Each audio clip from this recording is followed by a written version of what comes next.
Bonsoir à tous et à toutes. Donc, je remercie d'abord et François, puis plus largement la Mission laïque française pour cette invitation à partager, à ce temps de partage de pratique.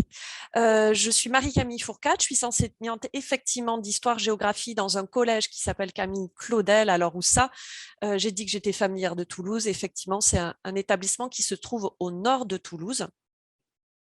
Et je suis par ailleurs également chargée de mission numérique auprès de l'académie. Donc oui, il y aura un peu de numérique dans cette proposition de partage de pratique aujourd'hui. Dans ce webinaire, ce que je vous proposerai, c'est une démarche derrière ce joli titre poétique. En réalité, c'est une démarche d'évaluation formative que je vais vous proposer qui utilise le feedback oral. Mais il met en jeu une médiatisation, notamment par des QR codes qui vont être apposés sur les copies, d'où cette analogie, enfin cette image que je vous proposais d'essayer de faire parler les copies des élèves. Donc on sait que l'évaluation, c'est quand même une de nos missions d'enseignants et d'enseignantes, une mission centrale. On y accorde beaucoup de temps de préparation dans notre ingénierie pédagogique. On le travaille minutieusement. Seulement, quand elle est formative et pratiquée en classe, dans le vécu de la classe, elle revêt parfois, en tout cas de ce que j'ai pu voir et de ma propre expérience, j'avais tendance à lui donner une forme assez discursive, pas vraiment instrumentée. Et ça finit par me questionner dans ma pratique et m'est apparu nécessaire, on verra si on partage ce sentiment, il m'est apparu nécessaire de chercher à la formaliser davantage dans ma pratique pour que ça devienne un vrai levier de remédiation. Donc, la première question à laquelle je vais essayer de répondre avec ma proposition de médiatisation, c'est comment formaliser l'évaluation formative. Dans mon cas, j'ai choisi la forme du feedback oral et une mise à disposition sous forme de QR code. Et mon objectif, au-delà de la médiatisation choisie, c'est vraiment travailler sur tout ce qu'on sait de l'évaluation formative, construire un statut plus positif de l'erreur, avoir un levier pour soutenir mon changement de posture et travailler davantage mon accompagnement, mon geste professionnel de l'évaluation formative.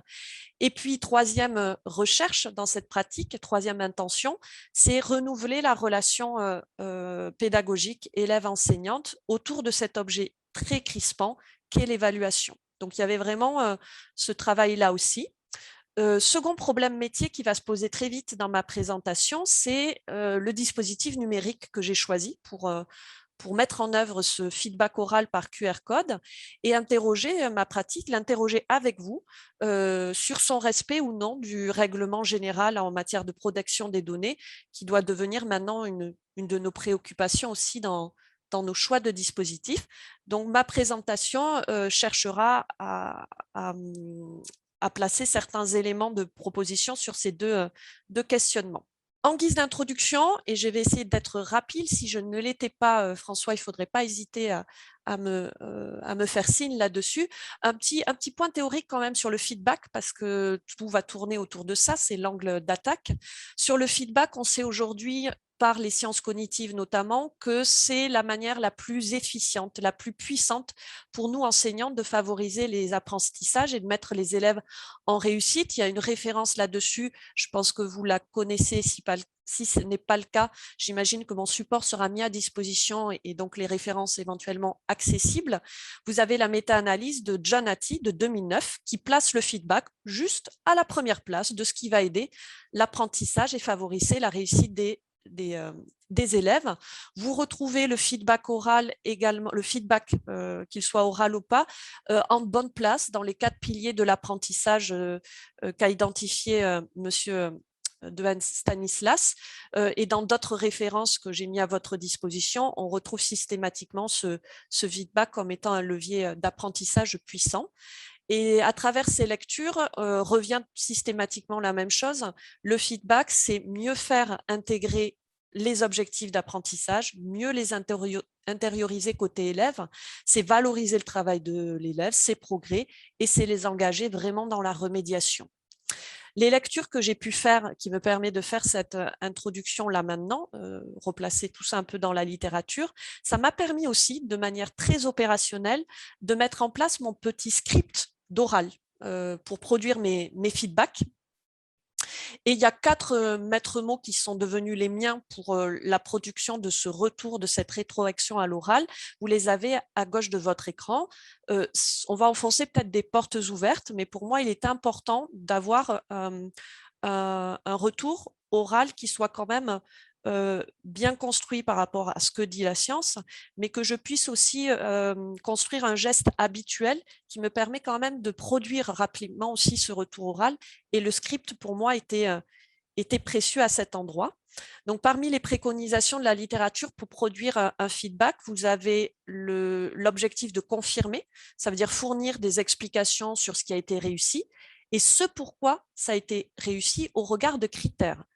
Et là, on en vient à ce qui se passe avant de produire le feedback oral, c'est partager les critères de réussite avec les élèves. Ça, maintenant, c'est devenu un geste professionnel assez courant, mais le système repose là-dessus. Pour ma part, les critères de réussite sur telle ou telle compétence ont été partagés dès le début d'année sous la forme de petits livrets de compétences papier collés en fin de cahier et je demande aux élèves au moment de l'écoute de mon feedback oral d'avoir ce petit livret sous leurs yeux. Donc, je vais confirmer les gestes réussis et je vais essayer que mon discours porte surtout sur les gestes liés au processus, à la tâche, tout ce qui va être transférable sur une autre tâche de ce type. Je vais fournir bien sûr des correctifs sur le contenu. Je rappelle que je suis en histoire géo. Si je prends l'exemple raconter la première croisade, je vais essayer que mon discours, mon feedback oral porte davantage sur la méthode du récit historique que absolument corriger tous les aspects relatifs au contenu de la première croisade. Seconde préconisation de la littérature en matière de feedback, le binôme corriger-améliorer. Là aussi, ça va de soi.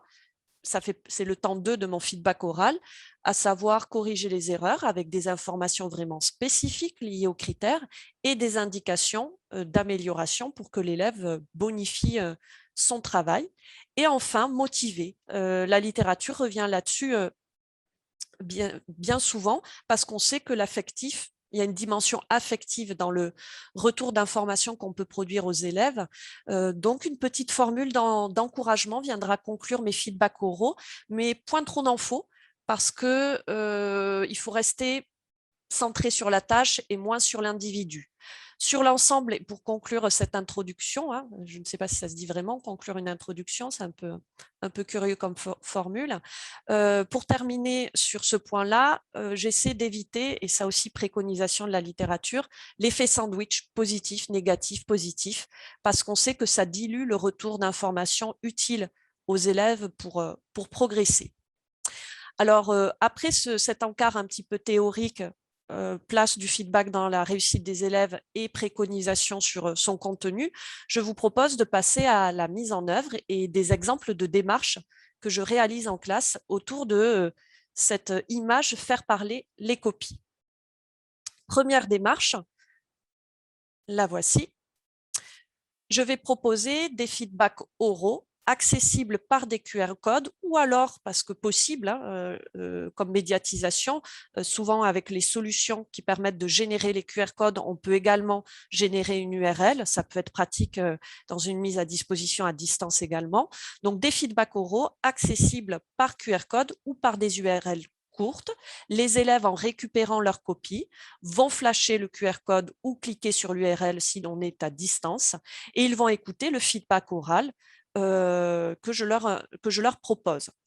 Les effets que je remarque, moi, avec ces pratiques, c'est que d'abord côté prof, l'intérêt, c'est que ça nous permet de fournir des détails bien plus précis, en tout cas pour moi, que ce que je parvenais à faire à l'écrit. Je me suis rendu compte que j'étais beaucoup plus explicite. Je peux, par exemple,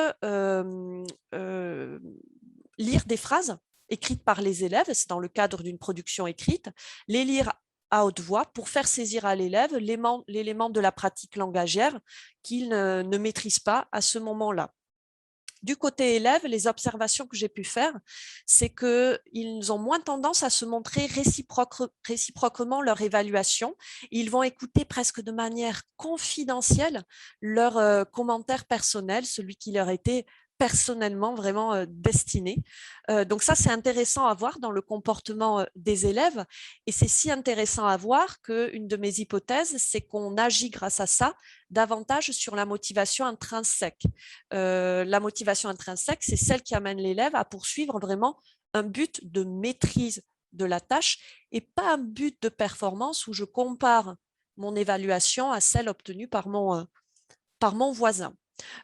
Pour confirmer cette hypothèse, parmi les observations faites de cette pratique en classe, depuis que je suis passée au feedback oral avec cette médiatisation, l'idée de faire parler les copies, j'ai davantage d'élèves qui demandent à pouvoir refaire le travail. Alors, ça paraît peut-être anecdotique, mais j'ai l'impression que c'est quelque chose que nous recherchons dans la remédiation.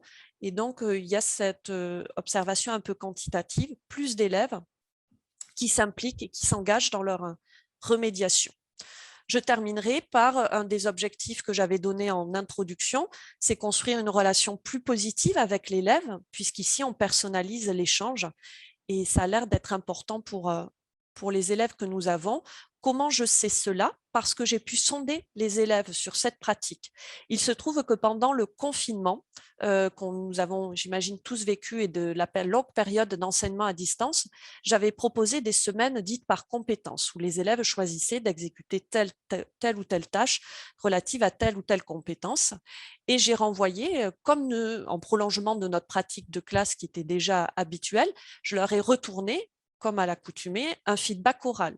Alors, à distance, j'ai utilisé l'URL et non pas le QR code. Et suite à ces semaines de compétences, j'ai diffusé un questionnaire anonyme pour essayer de sonder un petit peu le vécu de la semaine complète, des semaines complètes de travail qui étaient proposées. Il y a 31 élèves qui ont répondu et parmi les questions qui étaient posées, il y avait celle-ci, posée maladroitement, hein, j'en conviens. Quelle est l'utilité de l'appréciation enregistrée à l'oral que la professeure te renvoie?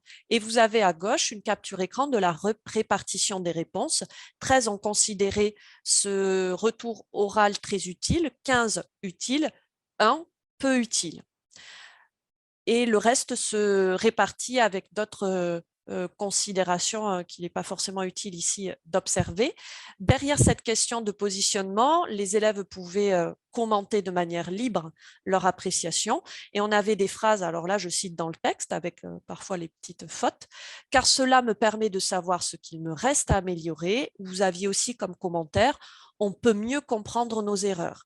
Donc, il me semble qu'à cet endroit, on peut espérer que la pratique construise un rapport plus positif de l'erreur, et c'est l'enjeu même de l'évaluation formative, effectivement.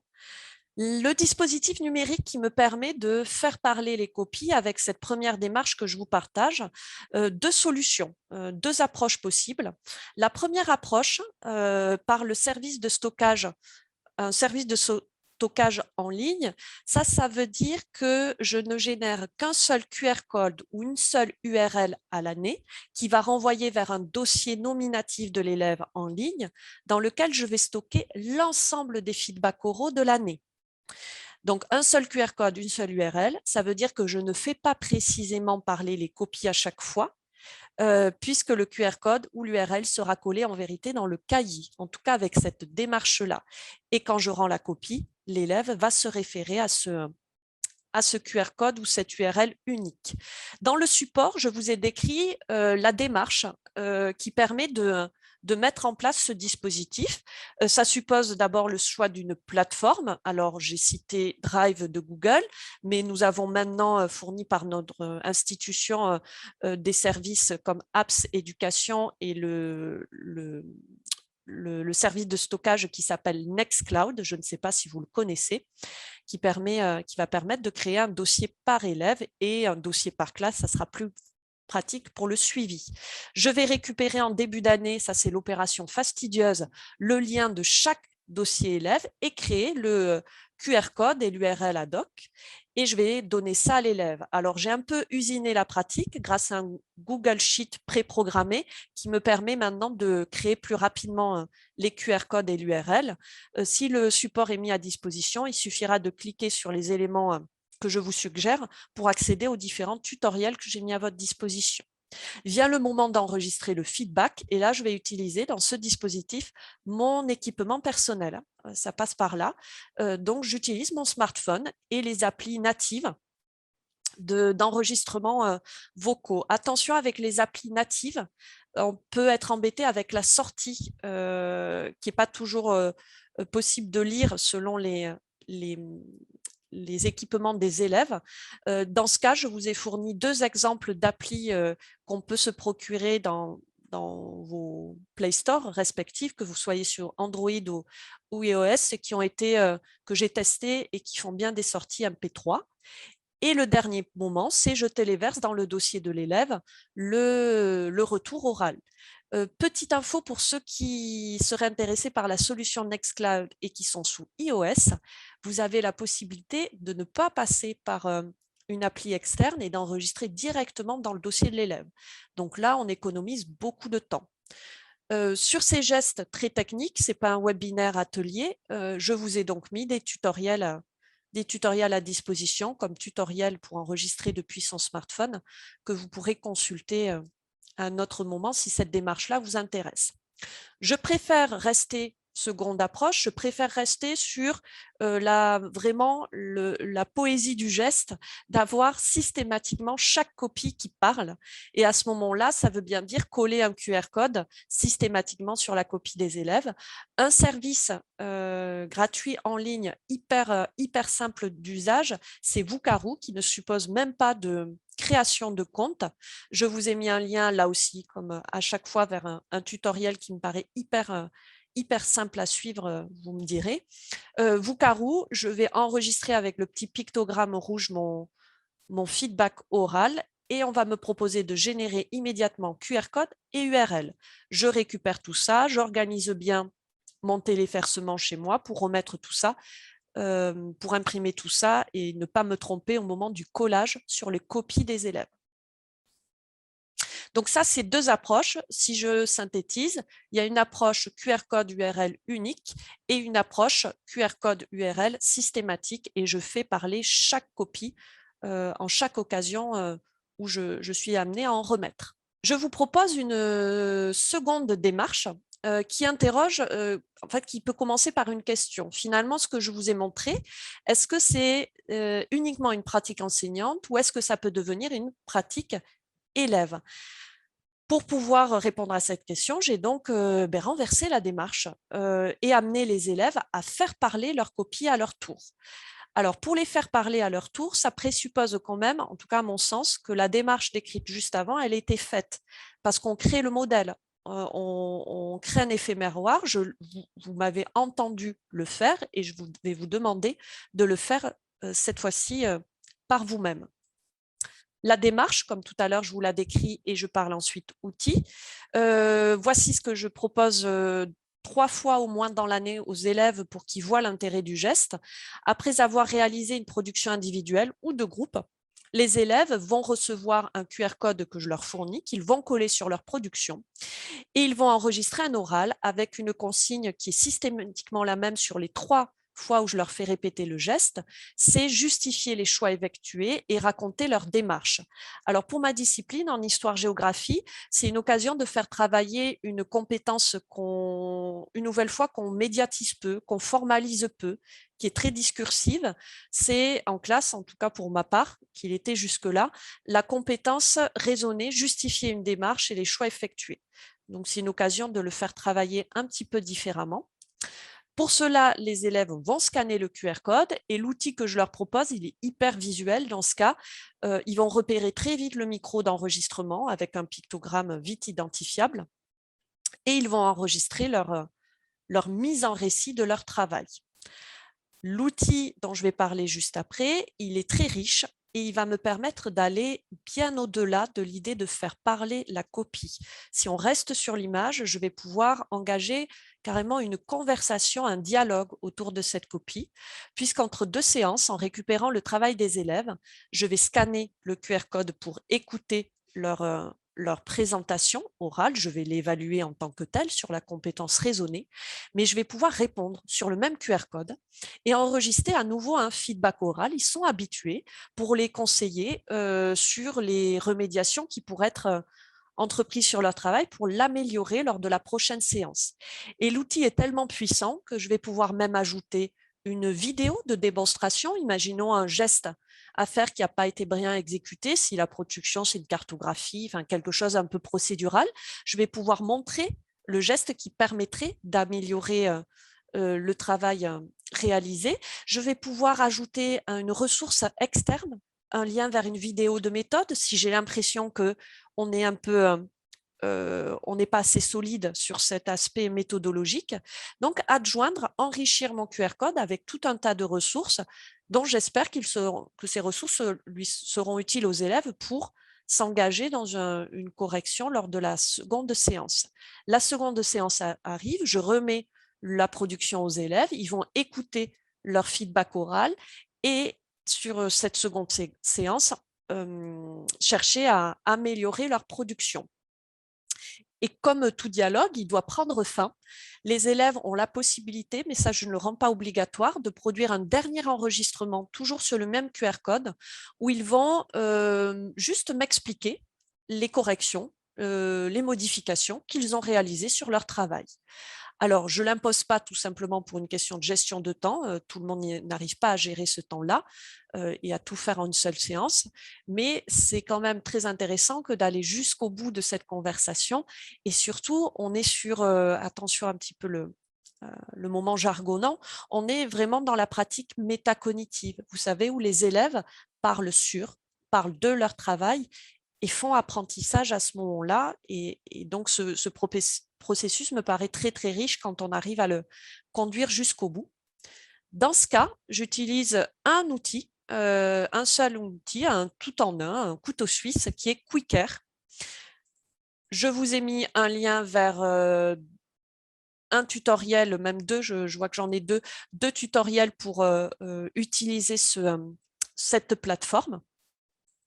Je vais immédiatement mettre, si François en est d'accord, le lien vers les tutoriels que je viens d'évoquer, peut-être Vukaroo et Quicker, c'est indépendant du support de formation. Donc, je vous mets ça à disposition. Donc, j'utilise cet outil-là et les élèves désormais en ont bien l'habitude. Alors, on en vient à mon second questionnement d'introduction. Je ne l'ai pas oublié, je ne le passerai pas sous silence. J'ai parlé de Nextcloud, j'ai parlé de la solution Google Drive, de Vukaroo, ici de Quicker. Je me tourne vers le chat et je vous soumets cette affirmation pour que ce soit un petit peu plus participatif. Je vous soumets cette affirmation. Pensez-vous que tous ces usages sont RGPD friendly? Comprenez, compatibles avec la protection que l'on doit à nos élèves en matière de protection des données. Je vous propose de vous positionner peut-être avec un vrai faux dans le chat. Je regarde un petit peu sur cette affirmation. Pensez-vous que oui, les trois démarches que j'ai proposées sont RGPD friendly, faux ou faut voir? Alors, on a du vrai. Alors, pour l'instant, j'ai plus de vrai que de faux. Pas sûr. Faut voir accord des parents. Après, que veut dire friendly? Est-ce que je suis dans le respect est-ce que la démarche que je propose de faire aux élèves se fait dans le respect de la protection de leurs données ou pas? Et c'est ce que je qualifie d'être friendly ou not friendly. Alors, on a pas mal de faux voir aussi, mais pas mal de frais. Et ben en fait, forcément, tout va se jouer au cas par cas. Alors oui, pour la solution Nextcloud, qui est le service de stockage institutionnel. Non pour Google Drive. Là, peut-être que certains sont experts dans l'assemblée. Il ne faudra pas hésiter à me contredire ou apporter des modulations à ce que j'affirme maintenant. Même Google Éducation, quand on est un établissement qui a pu signer ce contrat-là, s'est interrogé parce que les conditions générales peuvent être changeantes. Clairement non pour Quicker. parce que là, le CGU montre que les données sont bien stockées à l'étranger, en dehors de l'Union européenne. Pour ce qui est de Vocaroo, j'ai mis un point d'interrogation parce que je n'ai pas réussi à savoir si j'étais ou pas. Alors, ça veut dire quoi? Ça veut dire que moi, je signale, je fais mon travail d'enseignante, je déclare l'utilisation de ces outils auprès de mon chef d'établissement qui est responsable, RGPD, il faut s'en souvenir, qui est responsable de la mise en application dans son établissement. Donc, je déclare ces usages-là et je me permets de les déclarer bien évidemment aux parents et à travers une charte de leur demander s'ils souhaitent ou pas que les élèves participent au dispositif et leur laisser la possibilité de ne pas en être. Voilà, donc c'est la seule solution en tout cas l'accommodation que j'ai réussi à faire pour continuer à développer cette pratique-là autour de mes copies. J'en arrive, alors je lis une première participation. Vincent, autorisation des parents pas obligée. On peut justifier d'un intérêt pédagogique. Les profs de langue le font depuis longtemps avec Balado. Par exemple, je rajouterai, Vincent, ce que j'ai dit à l'instant, que déclarer aussi auprès de son chef d'établissement, ça fait partie peut-être des choses à faire désormais parce qu'ils sont censés tenir à jour un registre en ligne des usages de leur établissement. J'avais prévu, François, mais peut-être que je m'étais trompée, moi, 30 minutes de présentation. Donc, j'ai essayé de tenir ce temps-là et j'ouvrirai bien, si tu en es d'accord, un temps d'échange en mobilisant un outil extérieur pour lancer un petit peu les échanges. Est-ce que c'est d'accord avec cette proposition? Bien sûr. Super. Donc, ce Ouais. que je vous propose, c'est que moi, j'ai décrit deux démarches. Si je récapitule, c'est la démarche première, faire parler les copies avec deux possibilités techniques. Et puis ensuite, je vous ai proposé une démarche dite renversée, où j'ai proposé aux élèves de faire parler eux-mêmes leurs copies et même d'entretenir un dialogue, une conversation. Pour cela, je vais vous mettre dans le chat un outil tiers. Il va vous faire quitter un instant la plateforme Zoom pour vous ouvrir une nouvelle fenêtre dans votre navigateur. L'outil, c'est WooClap. Il y a deux moyens d'accès. Je vais vous partager le lien. Vous allez cliquer, ça va ouvrir cette fenêtre. Mais j'ai oublié de dire qu'il y avait une seconde façon d'accéder à mon questionnaire, qui est de flasher le QR code pour ceux qui savent faire la manip et qui ont un lecteur de QR code sur une tablette ou sur un smartphone. Et voici la question qui vous sera proposée. Pour lancer la discussion, je vous demandais à la fin de cette présentation ce qui vous a surpris, ce sur quoi vous avez été conforté, parce que je n'imagine à aucun moment avoir une pratique isolée et qu'on doit peut-être se retrouver sur certaines démarches, et ce sur quoi vous vous posez encore des questions, et il s'agira pour moi d'y répondre. Dans la présentation du lien, quand vous allez atterrir sur la consultation, ça ne se présentera pas sous forme de tableau, comme dans ma capture écran. Vous aurez un petit volet déroulant pour changer de question avec un petit chevron qui vous permettra de pouvoir contribuer à chacune des questions que je vous soumets. Je partage à l'instant le lien vers l'outil de consultation. Je le mets dans le chat et je vais le mettre à l'écran aussi. Le voici. Ah, ce n'est pas en version cliquable. Je Non, vais mais essayer de le refaire. ils vont tous faire un copier-coller, il n'y aura pas de problème. Parfait, alors. Là, j'ai retenté ma chance et cette fois-ci, on est bon. Et je vais lancer la question. Donc, vous, ça se présente de cette façon-là et vous allez pouvoir, après avoir écrit votre idée, envoyer et basculer sur l'autre consultation, l'autre question qui est posée. Alors, bien évidemment, vous ne vous sentez pas non plus obligé de répondre à tout. On n'est pas sur une injonction de ma part à contribuer à toutes les questions. Et je vois que certains se sont emparés, et je ne l'avais pas dit, je laisse découvrir aussi, se sont emparés de la possibilité de liker les réponses des collègues à partir du moment où vous partagez ce retour. Hein. Ça peut être plus simple que de saisir sa propre réponse pour certaines questions finalement. Il est 30, voilà. Moi, je veux d'abord voir l'accord avec François. Moi, je dirais François, que pour la partie contribution, je m'arrêterai bien ici.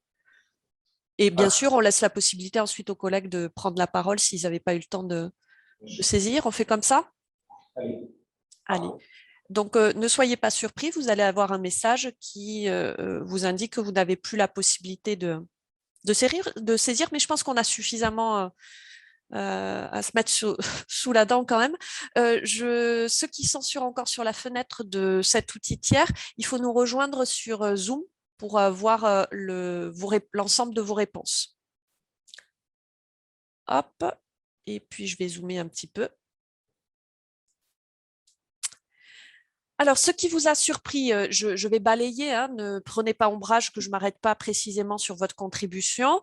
Le retour très positif des élèves, alors oui, sur l'oral, hein, sur la pratique parce que rappelez-vous, ma question s'insérait dans une consultation anonyme plus large sur la semaine de compétences. Il ne faut pas croire que tout était beau et rose, et il y avait aussi des éléments d'insatisfaction, mais en tout cas, sur le feedback oral, il y avait quand même un accord.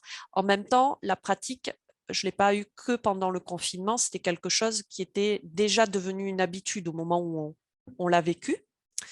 L'habileté technique, alors ça, je l'interrogerai un petit peu parce que j'espère que les tutoriels que j'ai mis à votre disposition vous montreront que certains sont très, très accessibles. Si je les hiérarchise, Vukaru, c'est d'une grande simplicité. Je n'ai pas de compte à créer. J'ai un seul pictogramme, le bouton d'enregistrement, et dès que c'est fini, dessous apparaît générer le lien, le QR code. Je clique et ça génère. Et donc, même l'ergonomie du site, je pense que ça permet de tenter l'expérience sans s'engager dans des dispositifs peut-être plus fastidieux, comme créer un espace de stockage unique. De même, Quicker demande un petit peu d'habitude. Mais si je les hiérarchise, Vukaru, c'est une intégration progressive de la démarche. Nextcloud ou un espace de stockage quel qu'il soit, c'est plus fastidieux. Et entre, je passerai Quicker. Ce qui vous a surpris, les allers-retours des messages vocaux. Moi, il me semblait important de vous montrer avec cette idée de titre, faire parler les copies, que faire parler, c'est pas qu'une pratique enseignante et qu'on peut aussi l'avoir côté élève et dialoguer. Donc, que ça vous surprenne, je trouve ça chouette, mais ça montre que l'idée vous a peut-être aussi intéressé. J'ai envie de le lire de manière positive aussi comme ça. La possibilité d'avoir un retour immédiat, oui.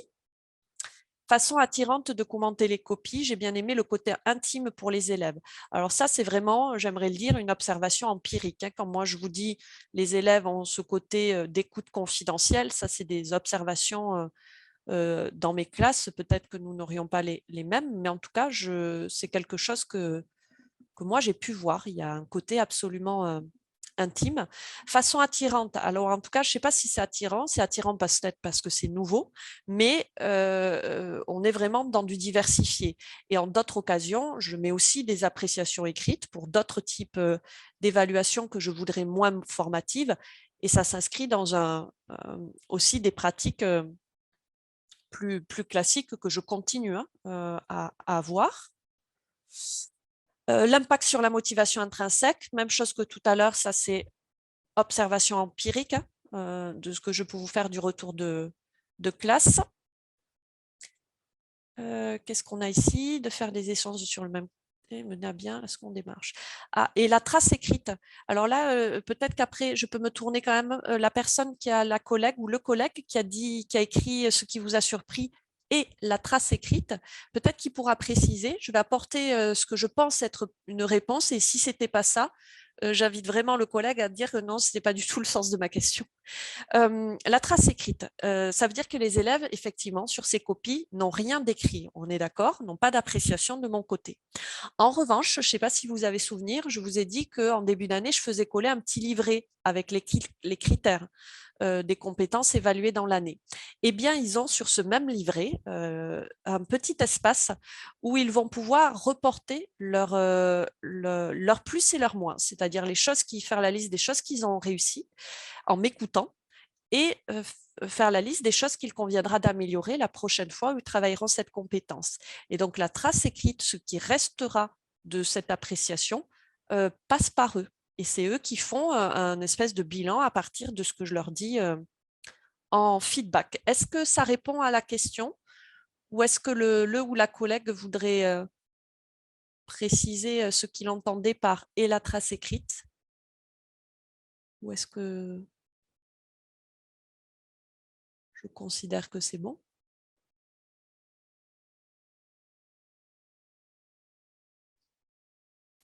Bon, alors je vais partir du principe, François, que j'ai peut-être apporté un éclairage. Absolument, on peut avancer. OK. Ce sur quoi vous avez été conforté, l'importance de l'évaluation formative, c'était l'angle d'attaque aujourd'hui. Je pense qu'on est tous en recherche de sa mise en œuvre et de comment la rendre un petit peu plus formelle. Et c'était la volonté d'essayer de partager ça. Les nombreux avantages d'une démarche personnalisée. Après, on est d'accord, je ne vais pas mentir, c'est quand même un temps, peut-être que ça viendra en question, c'est quand même un temps important pour moi de travail, mais aussi un temps important à accorder à l'écoute en classe et à la prise en note des élèves de mon appréciation.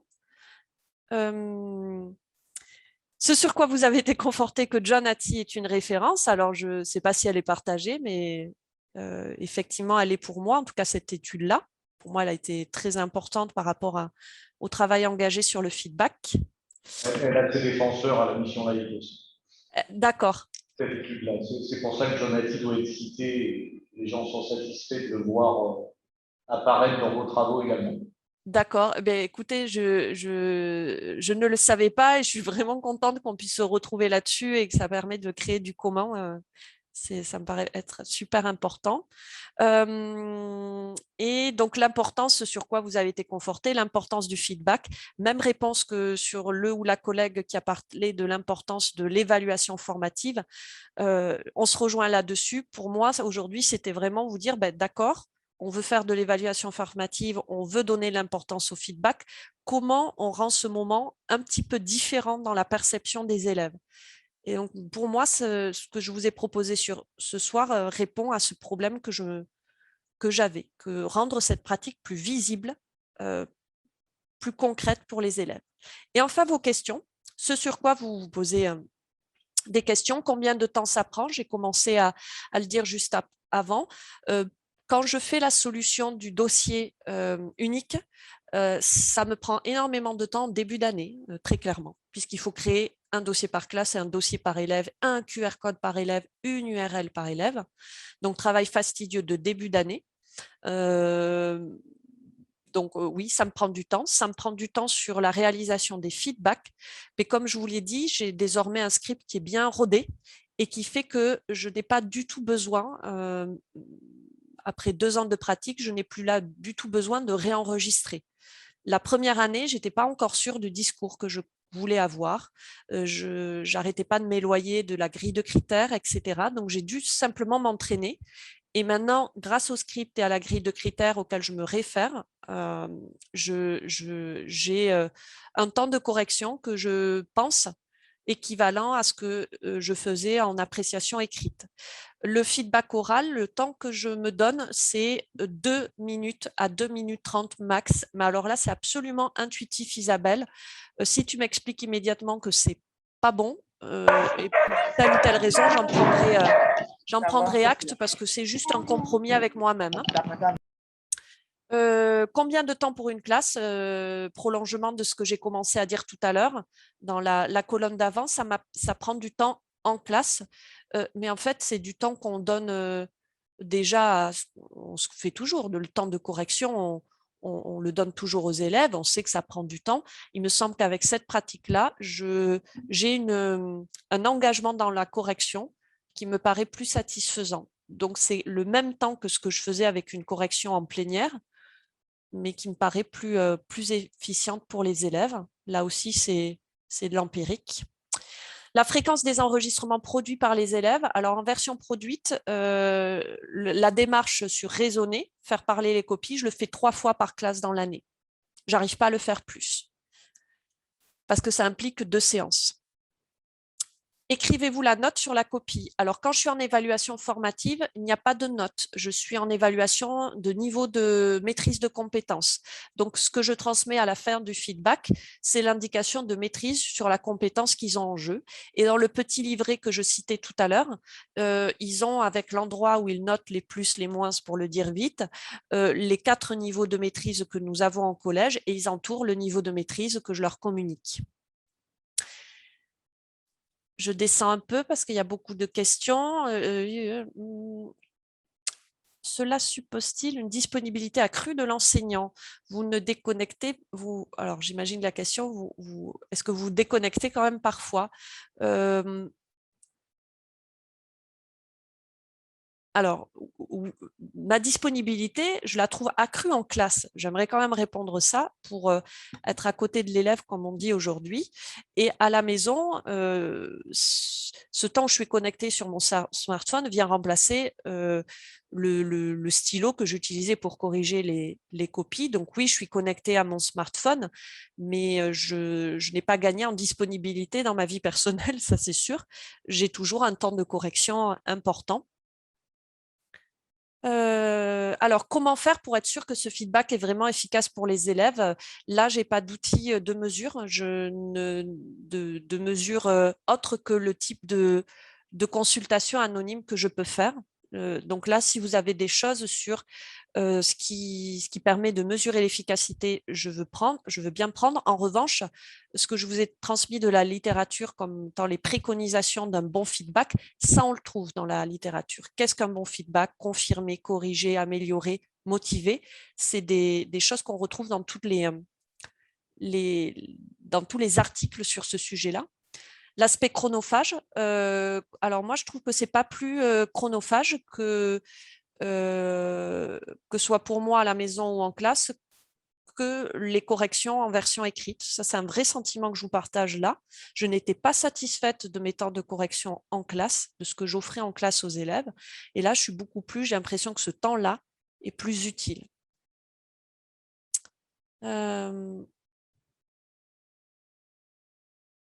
Alors, celle-là, je ne la comprends pas. Je laisse notre intermédiaire de la MLF répondre à la question si la session sera disponible, enregistrée. Et une question sur la prise en main des outils techniques. Alors oui, ça m'a demandé un peu d'auto-formation en consultant les tutos que je vous ai mis à disposition sont les tutos que j'ai moi-même consultés pour parvenir à cette prise en main technique. Est-ce que j'ai eu des ratés? Oui, sur Quicker. Parfois, j'ai fourni des Quicker où les élèves, finalement, n'arrivaient pas à accéder à la plateforme parce que j'avais mal paramétré. Oui, il y a eu des petits ratés. Puis, petit à petit, j'ai pris les bonnes habitudes de création de ces supports. La question précédente, Ouais. oui, la session est enregistrée, oui, elle sera disponible à la fois sur la plateforme de forum pédagogique pour les personnes de la mission laïque, mais aussi sur la page YouTube de la mission laïque française pour toutes les personnes extérieures. Parfait. Donc, vous pourrez revoir cette session. Il y a une question qui est apparue dans le chat, j'y réponds, Marion. L'organisation pratique, ils ont tous des écouteurs, des téléphones. Alors, deux réponses, Marion, à cet endroit. D'abord, dans mon établissement, on dispose d'un chariot de tablettes fourni par le conseil départemental. L'avantage, c'est que je peux proposer du coup une connexion sécurisée à mes élèves avec un environnement identique à tous les élèves. Le bémol de ça, c'est que le chariot, enfin, c'est pas un bémol, c'est normal, le chariot est mutualisé, ce qui veut dire que je ne peux pas forcément l'avoir les jours où j'ai prévu, moi, de rendre les copies. Donc, il faut faire avec cette disponibilité du chariot mutualisé. Et puis, il faut bien le dire, le Wi-Fi est quand même parfois un petit peu capricieux. Donc, ce n'est pas parce que j'ai le chariot que je peux faire la mise en œuvre prévue. Et j'ai choisi, Marion, d'expérimenter l'usage de l'équipement des élèves, leur smartphone. Ça a supposé deux choses. D'abord, en conseil pédagogique, de permettre une modification du règlement intérieur en disant que c'est possible que c'est possible d'avoir un usage, de proposer un usage pédagogique pardon, en classe. Et ensuite, la rédaction sous l'égide de mon chef d'établissement d'une charte d'usage signée par l'élève et les parents. Ça me garantit une grande fluidité, une grande rapidité de la mise en activité des élèves. Le bémol, là, de ce côté, on peut parler d'un vrai bémol, c'est que je suis bien sur les datas des élèves, leur forfait, et que ça révèle les inégalités d'équipement. Je dois avoir 4 à 5 élèves par classe qui ne disposent pas d'un smartphone et ou quand ils ont un smartphone, parfois n'ont pas le forfait qui, en tout cas, moi, leur permettrait de consulter le feedback en ligne. Voilà pour la réponse à Marion. Je ne sais pas si ça l'amène à en poser une autre. D'accord, ben, j'en prends une de plus dans la colonne. Écrivez-vous des commentaires sur les copies. Si oui, cela ne dédouble-t-il pas la tâche? Et je n'écris pas de commentaires sur les copies. Donc, de fait, ça ne dédouble pas ma tâche. C'est vraiment l'un ou l'autre. Donc, dans le cas, quand c'est une copie que je fais parler, ça ne passera que par l'oral et la transcription, comme je vous l'ai dit, par les élèves dans leur petit livret de compétences.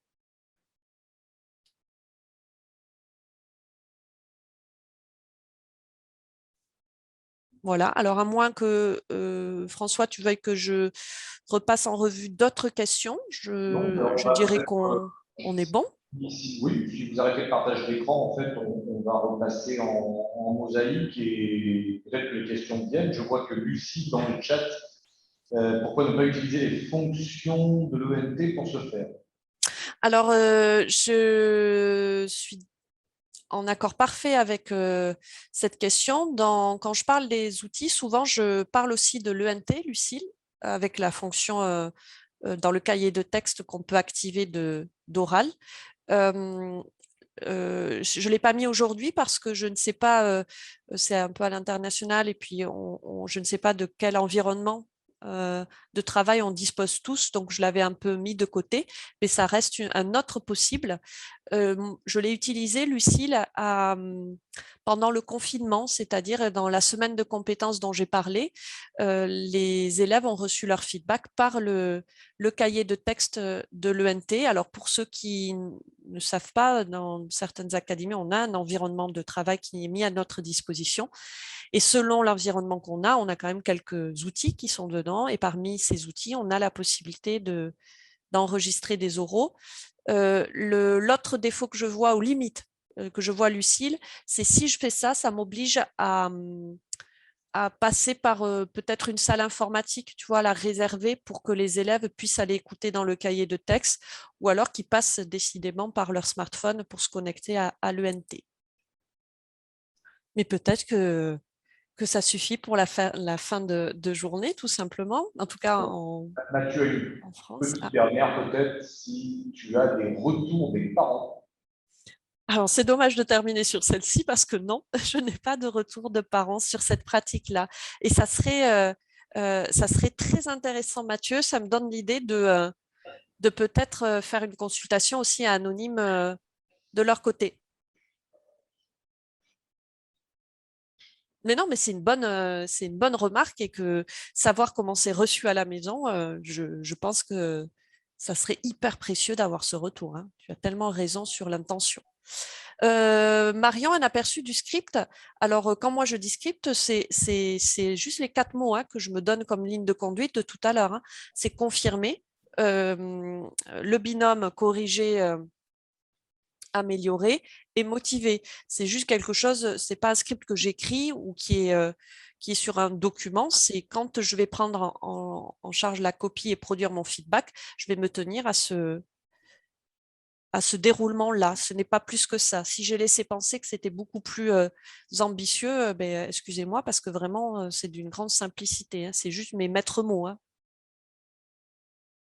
Un grand merci Marie-Camille pour cette présentation très riche. Je crois que vous avez répondu à toutes les questions et que les gens vont enrichis. Merci beaucoup. Et je remercie à nouveau, comme en introduction, la mission laïque française pour sa proposition. Je trouve toujours que partager ses pratiques, c'est un peu comme ce qu'on a dit pour les élèves tout à l'heure. Mettre en récit sa pratique, c'est aussi mieux la maîtriser et l'améliorer en même temps qu'on en parle. Donc, c'est toujours une occasion pour moi je trouve hyper intéressante de développement professionnel. Donc, merci pour la proposition.